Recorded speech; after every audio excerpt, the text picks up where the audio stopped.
Welcome to Zenyo Workforce. I'll show you how to configure your access management.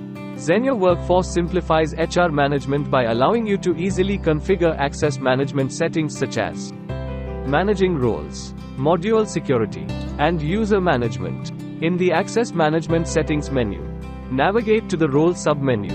Here, you can view the list of default available roles, which cannot be edited or deleted. You can use the search bar to search a specific role. To add an extra role, click on the Add button. Specify the role name and click on Save. The role gets added to the list. You can now edit or delete it. In the Module Security submenu, you can specify the permissions for a particular role for a specific module, controlling what actions they can perform within those modules. To do this, choose a specific role from the drop-down menu, and then select a module. For example, I am selecting the role HR, and choosing Dashboard. To define permissions for that module, you can see that access to the Dashboard module is enabled by default. There are certain modules for which access is always enabled by default, regardless of the role. For example, My Info, Timesheet, Expenses, and so on. This cannot be disabled. Next, we have a section titled What Can People with Access Level See? Here, you'll find various actions the selected role can perform within this module. To see more about these actions in detail, let's look at another example. Let's select Employee from the Select module drop-down. Here, if you want the selected role to have access to the Employee module, then check this box. On checking the box, you can determine the level of information that can be accessed by this role within the organization. Here you will find many options. The first access level is All Employees.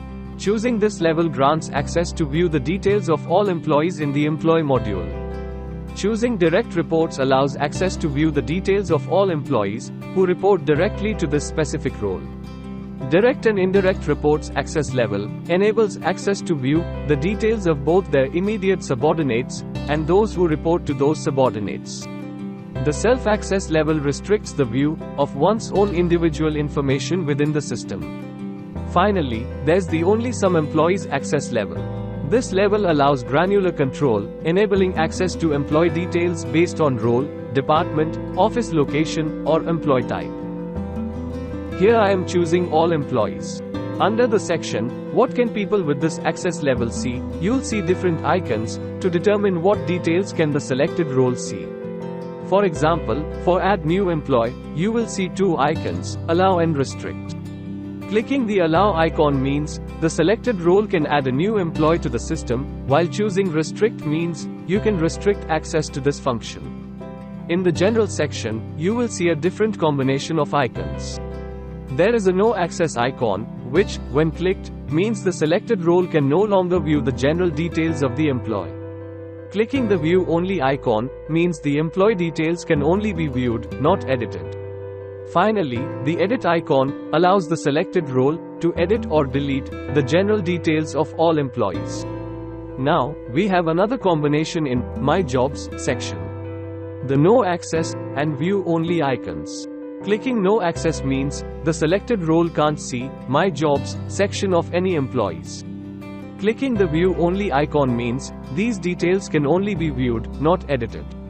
This way, for each section, you can determine what actions the selected role can access and perform. In the User Management submenu, under the Active tab, you can view the list of active user accounts.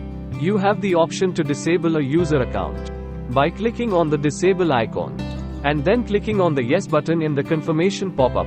Users in admin roles cannot be disabled.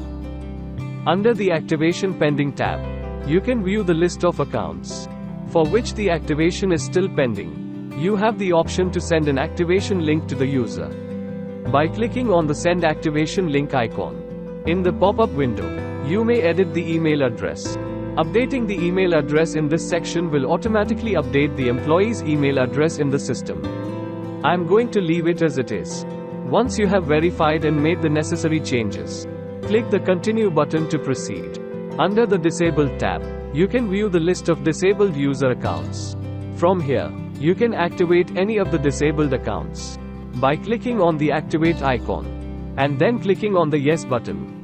Under the Terminated tab, you can view the list of users who have been terminated. I believe this video has offered ample details regarding access management. Make sure you like, subscribe, and get notified so you don't miss out on any of our future videos. Let us know if you have any queries. Thanks for watching.